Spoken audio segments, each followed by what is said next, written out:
네, 안녕하십니까? 네, 오늘 마지막 안식일에 2019년도 마지막 안식일에 어떤 말씀으로 우리가 서로 간에 희망을 가지고 소망을 가지고 믿음 안에서 더 굳건히 생애할 수 있을까라는 생각을 좀 하게 되었습니다. 특별히 요 근래에 우리에게 주시는 그 모든 말씀들이 하늘 나라, 그 아름다운 하늘 본향에 대해서 참 말씀들이 많이 주시고 있어요. 그래서 그런 본향들을 생각할 때 우리가 요한계시록서에 있는 그 하늘 본향들의 자세한 모습, 우리가 살게 될 그 새 예루살렘 과연 어떠한 모습인지 우리가 좀 자세하게 한번 말씀을 통해서 봤으면 싶다라는 생각했습니다. 그래서 오늘 이 시간에 우리의 하늘 본향이라는 주제로서 그 하늘나라가 과연 어떤 나라인지, 그 나라에서는 우리가 어떠한 삶을 살고 그것이 어떻게 구성이 되어 있는지 말씀을 통해서 같이 보도록 하겠습니다. 자, 이 그림으로 보시면은 그리스도인들이 이제 아름다운 그림으로 묘사했는 그림인데요. 우리 인간은 한계가 있습니다. 우리가 상상하는 그 한계가 있어요. 그래서 그 한계 내에서 최대한 아름다운 모습으로 그린다라고 하는 그림들의 모습이에요. 그렇지만 하늘나라 가면 어떻다 그랬습니까? 눈으로 보지도 못했고 생각하지도 못했는, 들어보지도 못했는 그것이 바로 하늘나라예요. 그래서 아쉬운 대로 오늘 그림들을 보시면서 조금의 위안을 받으시기를 바라겠습니다. 요한복음 14장 2절로 3절에 있는 말씀 드렸죠. 내 아버지 집에 거할 곳이 많도다. 그렇지 않으면 너희에게 일렀으리라. 내가 너희를 위하여 거처를 예비하러 가노니 가서 너희를 위하여 거처를 예비하면 내가 다시 와서 너희를 내게로 영접하여 나 있는 곳에 너희도 있게 하리라. 그 예수님께서 다시금 이 땅에 오시겠다. 다시금 이 땅에서 나를 바라보고 기다리고 믿는 그 백성들을 내가 생활하는, 내가 있는 그 아름다운 곳에서 같이 생활하도록 데려가겠다라는 거예요. 자, 모든 것이 다 황금으로 보입니다. 정말 우리의 상상 속에서 이렇게 아름다운 하늘 도성의 모습일 것이다 라고 생각하면서 그림을 이렇게 그렸겠죠. 사도 요한은 계시록서를 쓰면서 정말 말 그대로 계시를 봤어요. 그 하늘 높은 곳에 있는 그 하늘 천국의 모습이 어떠한 모습인지 그는 성령을 통하여 그 거룩한 성 예루살렘을 바라보는 장면을 우리가 볼 수가 있습니다.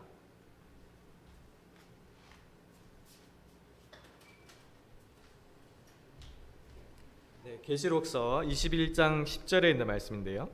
성령으로 나를 데리고 크고 높은 산으로 올라가 하나님께로부터 하늘에서 내려오는 거룩한 성 예루살렘을 보이니.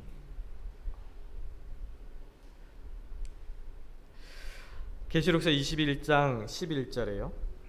하나님의 영광이 있음에 그 성의 빛이 지극히 귀한 보석 같고 벽옥과 수정같이 맑더라.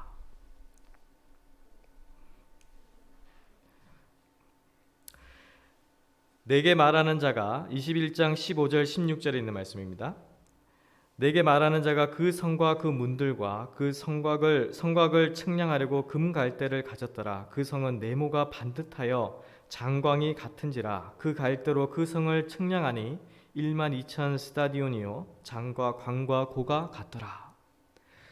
하나님의 그 거룩한 성 새 예루살렘을 요한은 계시로서 봤습니다.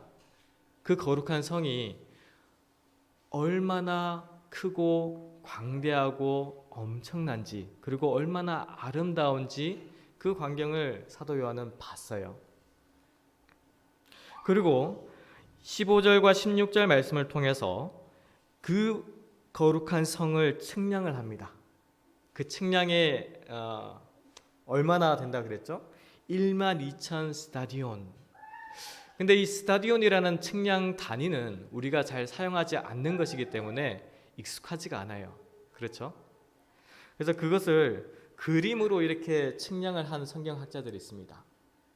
지금 지도상에 보이는 그림이 뭡니까? 미국이에요. 미국.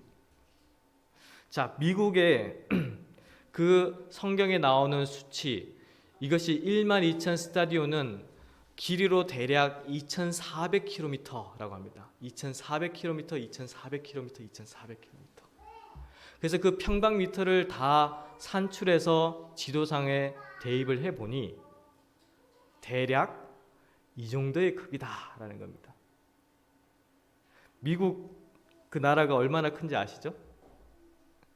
그 나라의 거의 반 이상, 반 정도를 덮는 크기입니다. 엄청나겠죠?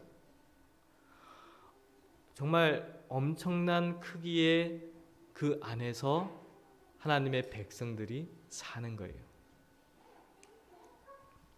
거기에는 계시록서 21장 12절 13절 말씀을 통해서 크고 높은 성곽이 있고 12문이 있는데 문에 12천사가 있고 그 문들 위에 이름이 썼으니 이스라엘 자손 12지파의 이름들이라. 동편의 세 문, 북편의 세 문, 남편의 세 문, 서편의 세 문이니 동서남북으로 세 개의 문들이 있었고 그곳에는 또 성곽이 있습니다. 성이 있고 성곽이 있어요. 성곽은 우리가 쉽게 이제 성벽이다라고 표현을 합니다.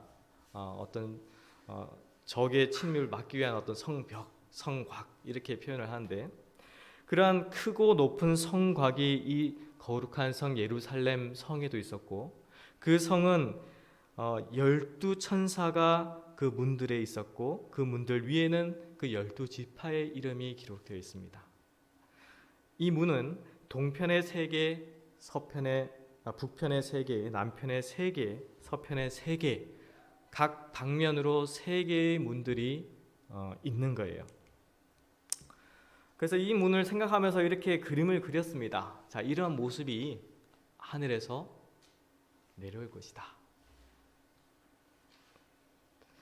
근데 이 그림보다는 더 웅장하고 아름다울 것이에요. 요한계시록 21장 19절 상단에 보면 그 성의 성곽의 기초석은 각색 보석으로 꾸몄다라고 했습니다. 보석으로. 그 성곽을 구성하고 있는 기초석들이 각종 보석으로 꾸몄는데요. 그 보석들이 과연 어떤 보석들이 있는가 성경에도 기록되어 있습니다. 그것을 그림과 더불어서 한번 보도록 하겠습니다. 첫째 기초석은 무엇이라 했습니까? 벽옥이요. 왼쪽 그림이 벽옥이에요. 벽옥의 보석을 나타내고 있습니다. 자, 두 번째 기초석이 뭡니까? 남보석. 왼쪽에 이제 사파이어라고 하죠. 남보석이에요. 세 번째가 옥수. 네, 옥수예요. 자, 네 번째가 녹보석. 에메랄드라고도 합니다. 에메랄드, 녹보석. 다섯째가 홍마노입니다. 홍마노. 여섯 번째가 홍보석. 일곱 번째가 황옥이요. 황옥. 여덟 번째가 노곡. 녹색깔 나는 보석. 아홉 번째가 담황옥입니다. 담황옥. 열 번째가 비취옥이라는 보석입니다. 11번째가 청옥이라고 합니다. 청옥. 12번째가 자정, 자수정이라고도 하죠. 성경에 이 12가지 보석으로 기록이 되어 있습니다. 12가지 보석. 우리가 이 땅에서도 볼 수 있는 보석인데 아마 이 땅에서 보는 그 보석하고는 비교할 수 없는 보석일 것이에요. 다른 방법으로 설명할 수 있는 길이 없기 때문에 그것으로 기록이 되어 있는 것입니다. 이 12가지의 보석이 있고, 그리고 이 요한계시록 21장 21절 말씀을 통해서 이 12문은 또 12진주니 문마다 한 진주요 성의 길은 맑은 유리 같은 정금이더라. 문도 또한 그냥 문이 아니에요. 진주문. 그리고 들어가는 길도 또한 그냥 길이 아니에요. 유리 같은 정금길. 상상이 되십니까? 상상이 안 돼요. 우리가 아무리 이럴 것이다 저럴 것이다 이런 모습일 것이다 라고 생각을 하고 상상하고 그림을 그린다고 할지라도 그거 이상일 것입니다. 그래서 한 그림을 이렇게 그렸어요. 이럴 것이다. 12가지의 보석으로 그 성곽의 벽들이 기초석으로 세어 있고 그 문에 진주문이 있고 그 문틀에는 그 12지파의 이름들이 있을 것이고 그 들어가는 길은 이른 황금길일 것이다.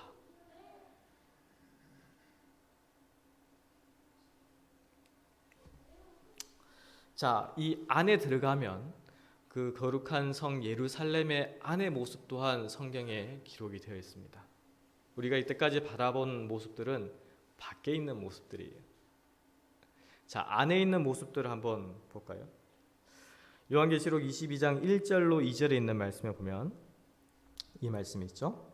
또 저가 수정같이 맑은 생명수의 강을 내게 보이니 하나님과 및 어린 양의 보좌로부터 나서 길 가운데로 흐르더라. 강 좌우에 생명나무가 있어 12가지 실과를 맺히되 달마다 그 실과를 맺히고 그 나무 잎사귀들은 만국을 소성하기 위하여 있더라.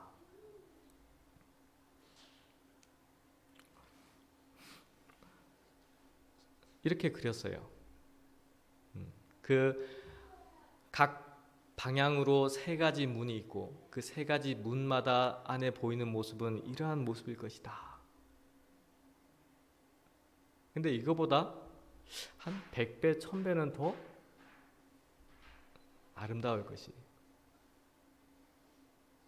하나님께서 예비하신 거처가 예수님께서 우리를 다시 데려오시겠다. 내가 있는 곳에 너희를 데려가겠다 하는 그 아름다운 곳이 이 그림에서 보이는 것 이상으로 더 아름다운 곳일 것입니다. 우리에게 주시는 그 약속은 우리가 바라보고 있는 그 소망은 정말 아름다운 곳이에요. 초기 문집에 16페이지에 그 모습에 대해서 엘렌 지 화이트 부인을 통해서 또 계시로서 또 보여주고 있어요. 한번 보도록 하겠습니다. 예수께서 불꽃에 사여 구름을 타고 강림하실 때에 그분의 은나팔이 울려 퍼졌다. 그분은 잠자는 성도들의 무덤을 바라보시고 당신의 눈과 손을 하늘로 향하여 드시면서 깨어라 깨어라 깨어라 티끌에 잠자는 자들아 일어나라고 외치셨다. 이어서 굉장한 지진이 일어나더니 무덤이 열리면서 죽었던 자들이 썩지 않을 몸으로 일어났다. 14만 4천 명이 사망으로 인하여 갈라져 있었던 저희 친구들을 알아보고 큰 소리로 할렐루야라고 외쳤다. 그와 동시에 우리도 변화되어 주를 영접하기 위하여 그들과 같이 공중으로 이끌려 올라갔다. 재림의 광경의 모습이에요. 이 땅에서의 우리의 삶은 제한적입니다. 80세, 100세 그 나이에 제한이 있어요. 우리가 서로 간에 이렇게 얼굴을 보면서 대화하는 그 시간 또한 제한적입니다. 그렇지만 예수님의 재림의 때 우리가 하늘나라에 들어갈 때에는 제한이라는 것이 없어져요. 영원이라는 것이 생깁니다. 우리가 흙으로 돌아가 잠든다 할지라도 그때에는 그 예수님의 깨어나라라는 그 음성을 듣고 일어난다는 거예요. 일어날 때 어떤 모습입니까? 영원히 썩지 아니할 가장 아름다운 모습으로 일어날 것이다. 그때 우리 입술을 통해서 할렐루야라는 음성이 자연스럽게 그 음성이 나올 거예요. 그리고 내가 보고 싶었던 내 친구, 믿음의 형제들, 믿음의 가족들을 다시금 만난다는 거예요.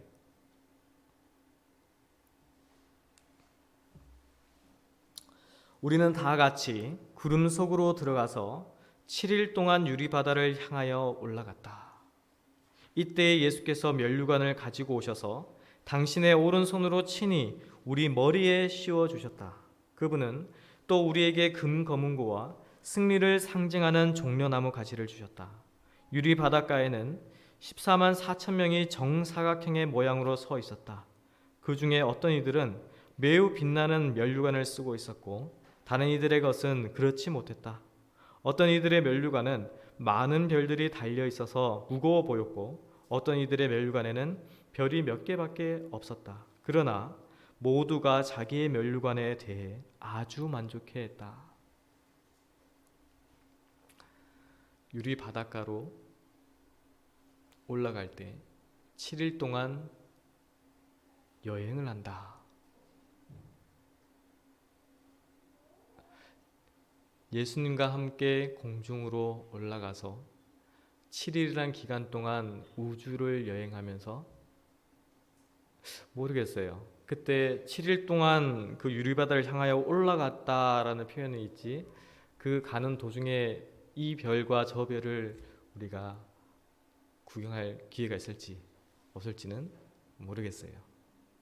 그렇지만 7일 동안 예수님과 함께 그곳을 향해서 간다라는 분명한 말씀이 있어요. 그리고 예수님께서 면류관을 가지고 오셔서 당신의 오른손으로 친히 우리 머리에 면류관을 씌워주셨다. 그리고 금거문고와 종려나무 가지, 승리를 상징하는 종려나무 가지를 또한 주셨다.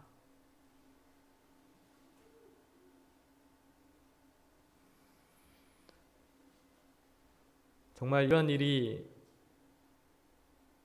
내가 신앙생활 하면서 예수님을 믿으면서 인내하면서 견디면서 승리한 자들이 받는 보상, 이것을 우리가 상상만 하더라도 내 마음 가운데 불끈불끈 그 성령의 불꽃이 생기지 않습니까?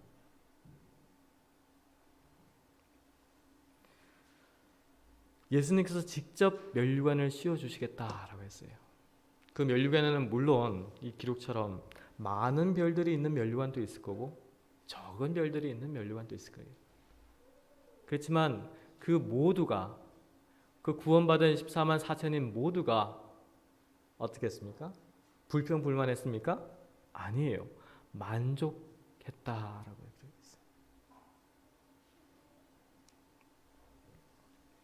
그리고 그들은 모두 다 어깨에서 발까지 내려오는 영광스러운 흰 옷을 입고 있었다. 우리가 성문을 향하여 유리바다를 행진할 때 천사들이 우리를 에워싸고 있었다. 예수께서 당신의 힘차고 영광스러운 팔을 드시어서 진주문을 잡으시고 번쩍이는 돌저기에 걸려있는 그 문을 뒤로 밀어 제치셨다. 그리고는 우리를 향하여 너희들은 나의 피에 너희 두루마기를 빨았고 나의 진리를 위하여 굳게 서서 견디었으니 안으로 들어가라고 말씀하셨다. 우리가 그 성곽의 모습들에 대해서 사진으로서 그림으로서 잠깐 봤어요. 그림으로 봐도 참 아름답겠다라는 생각이 들어요. 근데 실제로는 더 웅장하고 더 아름답고 우리가 생각해 보지도 못했던 그러한 모습일 겁니다. 그곳을 예수님께서 그 문을 여시고 우리에게 안으로 들어가라라는 그 말씀을 하실 때 아마 모두 다 눈물을 흘리고 있을 것 같아요.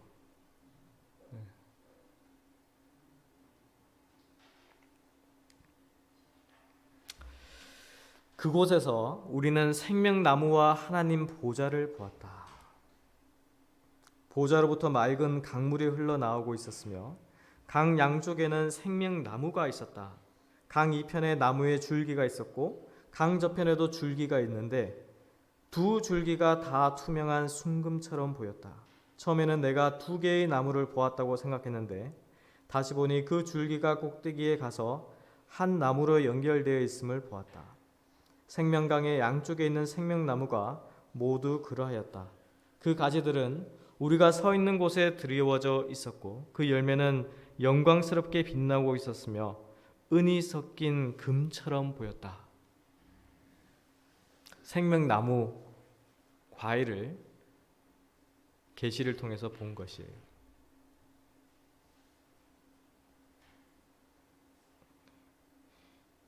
달마다 열리는 이 12 과실을 하늘나라 가서는 그 하나님의 백성들이 먹겠다라고 했어요.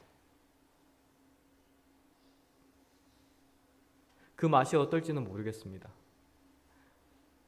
이 땅에서도 과일들을 먹을 때 어떻습니까? 맛있는 과일들을 먹으면은 그 과일이 다시금 또 생각나고 또 먹고 싶고 그래요. 저도 개인적으로 이제 필리핀을 다녀오면서 거기에 있던 열대 과일들이 제 머릿속에 계속 기억이 납니다. 5월 달에는 망고가 열리고 그 5월 달쯤 망고가 열릴 때쯤 되면은 람소네스와 그리고 저기 뭐죠? 잭프루트이 있고 그리고 9월 달쯤 되면은 람부탄이 있고 그때쯤 돼서 아보카도도 나오고 한 10월 달쯤 되면은 또 두리안 철이 돼서 두리안도 많이 나온다 그러고 머릿속에서 항상 그 생각들이 들어요. 하늘나라의 12가지 생명나무 과실을 먹을 때 그 과실의 맛이 얼마나 맛있을지는 우리 성도님들의 상상에 맡기겠습니다. 계속 기억이 날 거예요.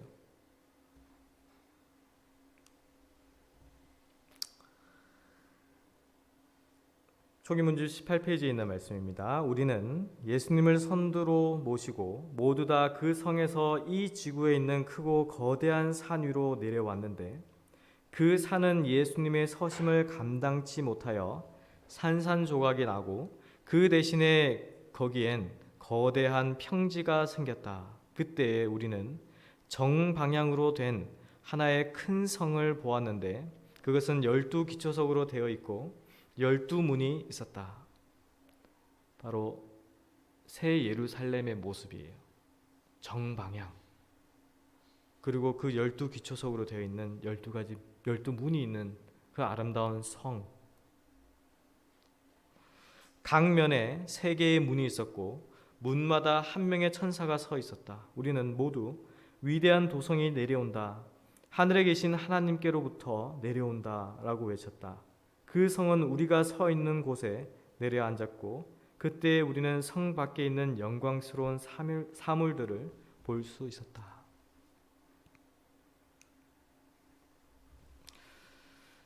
자, 참 놀라운 일인데요. 그곳에 있는 아름다운 거처들, 집들에 대해서도 기록이 되어 있습니다.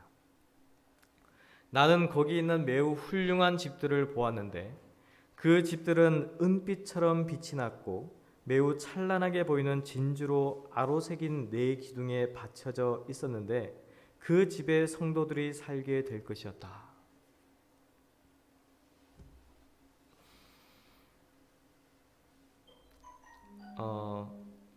이 땅에서도 돈을 벌면은요 경제 활동을 해서 이 돈을 벌면은 가장 큰 목표가 뭡니까? 바로 자기 집 사는 거예요. 그게 목표예요. 근데 하늘나라에는 그 하늘 도성에 들어가는 모든 자들에게는 집이 준비가 되어 있어요. 준비가 되어 있어요. 그 집이 어떠한 모습들인가가 묘사가 되어 있는 것입니다. 은빛처럼 빛이 났고 매우 찬란하게 보이는 진주로 아로새긴 네 기둥에 받쳐져 있었는데 그 집에 성도들이 살게 될 것이었다. 보석집에서 생활하시는 거예요. 보석집에서. 집집마다 금으로 된 시렁이 있었는데 나는 많은 성도들이 집에 들어가 그들의 찬란한 면류관을 벗어서 그 시렁 위에 얹어놓고 농사 일을 하기 위하여 집 곁에 있는 밭에 나가는 것을 보았다. 놀라운 기록이에요.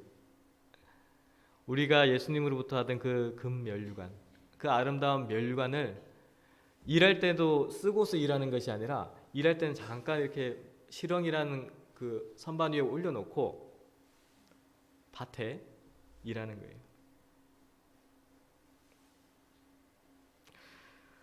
농사일은 우리가 이 세상에서 하는 것과는 전혀 달랐다. 아마 농사를 지으시는 분들은 이 말씀에서 참 너무나 감사함과 감격을 느낄 수가 있어요. 이 땅에서의 농사가 얼마나 어렵고 힘들고 어떤 면에서는 또 괴로운 순간도 있기 때문에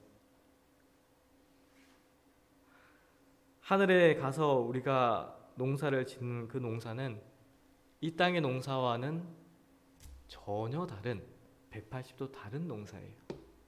힘들지 않을 거고요. 괴롭지 않을 거고요. 그 모든 과실을 우리가 가꾸고 또 꾸밀 때 그 모든 것이 참 감사합니다라는 그 간증이 나올 거예요. 그리고 고맙습니다라는 그 말씀이 나올 거예요. 영광스러운 빛이 그들의 머리 주위에 비치고 있었으며 그들은 끊임없이 큰 소리로 하나님을 찬양하였다. 밭에 있으나 집에 있으나 어디를 가나 모든 순간에 우리가 내 마음에서 내 입술에서 나올 것은 찬양밖에 없는 거예요. 찬양밖에.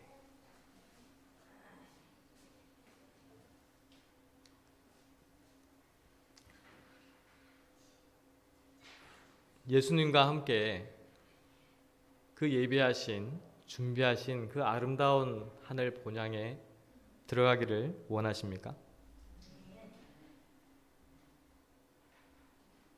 이 짧은 시간에 우리에게 주신 그 말씀으로 통해서만 우리는 그 하늘 본향을 바라볼 수밖에 없어요. 우리의 인간의 두뇌로서 우리가 생각할 수 있는 그 한계 내에서만 묘사해서 그림이나 글로써 표현할 수밖에 없는 그곳입니다.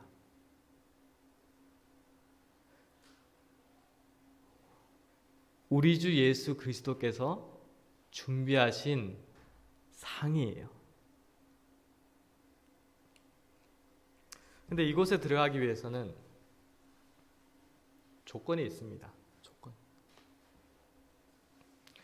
요한계시록 21장 27절의 말씀에 이런 말씀이 있습니다. 무엇이든지 속된 것이나 가증한 일 또는 거짓말하는 자는 결코 그리로 들어오지 못하되 오직 어린 양의 생명책에 기록된 자들 뿐이라. 모두 다 그냥 다 같이 가서 살면은 좋겠죠. 근데 그 아름다운 도성에 들어가서 생활할 수 있는 자격, 조건은 분명히 성경에 기록이 되어 있습니다. 어린 양의 생명책에 기록된 자들, 어린 양의 생명책에 기록된 자들의 특징이 바로 그 전에 나왔던 속된 것이나 가증한 일이나 또는 거짓말하는 자가 아닌 자들이에요.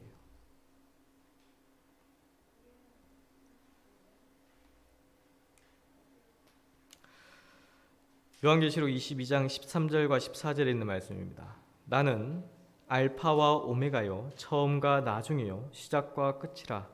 그 두루마기를 빠는 자들은 복이 있으니 이는 저희가 생명나무에 들어가며 문들을 통하여 성에 들어갈 권세를 얻으려 함이로다.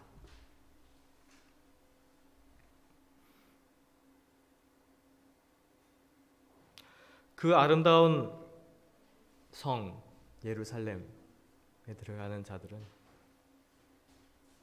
두루마기를 빠는 자들이다 라고 했어요. 두루마기를 빠는 자들이다라는 그 의미가 무슨 의미입니까?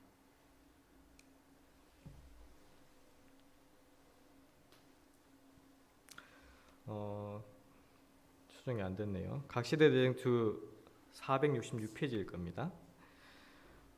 이 말씀을 보면 다윗은 내가 주의 법도를 구하였사오니 자유롭게 행보할 것이오며라 하였다. 사도 야고보는 그리스도께서 돌아가신 후에 십계명을 최고한 법 또는 온전한 율법이라고 말하였다. 또한 요한계시록의 기자는 그리스도께서 십자가에 들어가신 지 반세기 후에 그 두루마기를 빠는 자, 영어 흠정역 성경에는 계명을 지키는 자로 번역되었음. 들은 복이 있으니 이는 저희가 생명나무에 나아가며 문들을 통하여 성에 들어갈 권세를 얻으려 함이로다고 하였다. 분명히 나와 있죠. 두루마기를 빠는 자는 하나님의 계명을 지키는 자들이에요.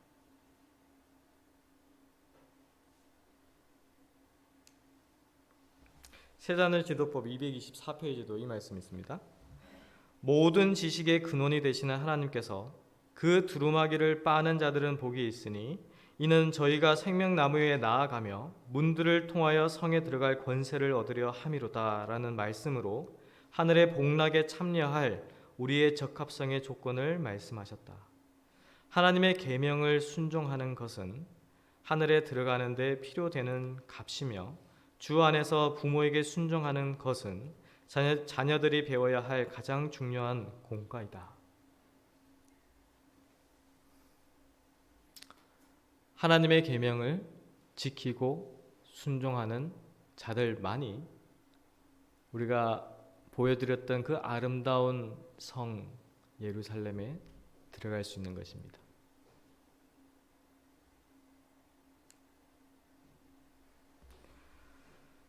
하나님의 율법은 거룩하며 의로우며 선하며 완전하신 하나님을 그대로 나타내 주므로 그런 율법에 순종할 때 이루어지는 품성도 또한 거룩하여진다. 그리스도는 그런 품성의 완전한 모본이시다.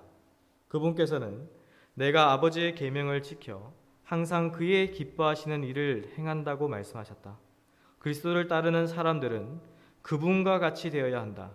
그들은 하나님의 은혜를 힘입어 그분의 거룩한 율법의 원칙과 일치한 품성을 이루어야 한다. 이것이 성경이 가르치는 성화이다. 이게 바로 거룩한 삶이에요. 주님, 제가 거룩합니다, 거룩합니다, 거룩합니다 라고 해서 거룩해지는 것이 아닙니다. 정말 성화의 삶을 사는 자들은 언행일치예요. 우리가 마음으로부터 주장하는 것과 우리의 생애가 하나님의 계명과 하나님의 율법과 일치를 이루는 그러한 삶이에요. 그 삶이 마음에서부터 시작될 때 그것이 우리의 품성을 변화시킵니다. 우리의 품성을 예수님의 모습처럼 만드는 것이에요.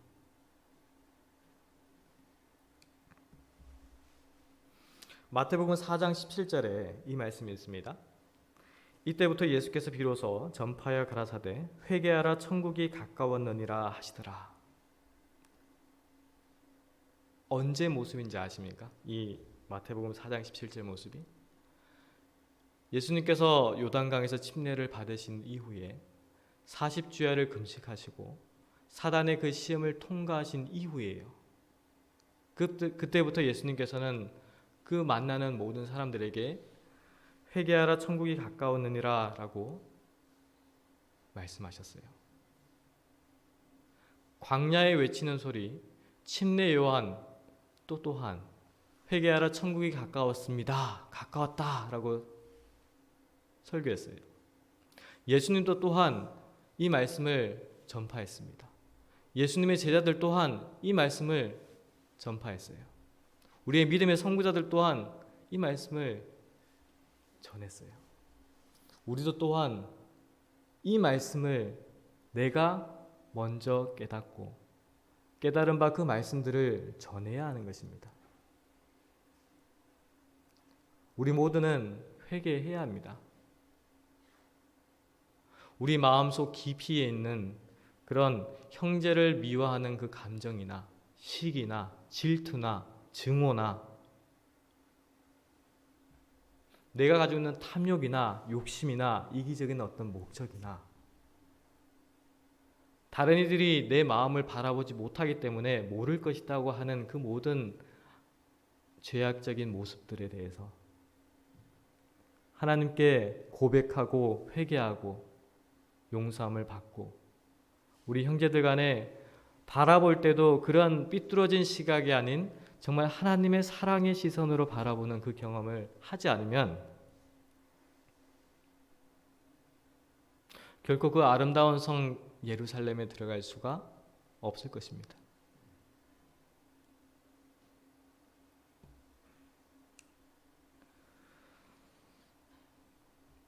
모세가 시내산에서 그 두 돌비, 하나님이 친히 기록하신 그 두 돌비를 가지고 내려왔을 때 그의 얼굴에는 광채가 일었습니다. 우리의 마음에 새겨주신 하나님의 법을 우리가 간직한다면 우리도 또한 영적 광채가 나는 자들이 될 것이에요. 이것은 결코 우리 마음 가운데 하나님께서 온전히 임하시지 않으면 나타날 수 없는 현상이에요. 우리가 2019년도는 마지막 안식일입니다. 더 이상 2019년도는 우리가 되돌이킬 수가 없는 시간이에요. 그렇지만 지금 이 순간에 우리에게 이러한 기별을 주신 하나님께 감사하시기를 바라겠습니다. 우리의 마음을 살피고 내가 주님 앞에 다시금 주님 앞에 나아가기를 원합니다는 마음으로 그러한 간절한 심령으로 기도하고 회개하고 2020년도에는 정말 우리 마음 가운데 새로운 마음을 창조하신 그 하나님께 감사하고 찬양하며 하늘 본향을 사모하고 그 선지자가 계시로서 그 하늘 본향을 바라보고 이 땅에 왔을 때 이 지구가 너무나 어둡게 보였다라고 했어요. 상사병에 걸렸다라고 했어요. 그 아름다운 하늘 본향을 우리가 마음속에 항상 기억을 해야 됩니다. 이 땅에서의 어떤 시련과 고통과 어려움과 아픔과 그런 것들이 그렇게 크게 보이지 않을 거예요. 하늘나라에 들어간 자들이 모두 다 천국은 너무나 값이 싸다라고 말합니다. 우리가 했던 노력이나 수고나 모든 것들이 아무것도 아닌 것이다 라는 것을 깨닫게 되는 것입니다. 그러한 하늘 본향을 예수님께서 준비하셨고 그 하늘 본향을 우리 마음 가운데 간직하고 주님의 말씀에 순종하고 주님의 말씀이 내 마음 가운데 감동을 주셔서 이 감동함으로 매일매일 생애하시는 우리 성도님들이 되시기를 바라면서 오늘 말씀을 마치도록 하겠습니다.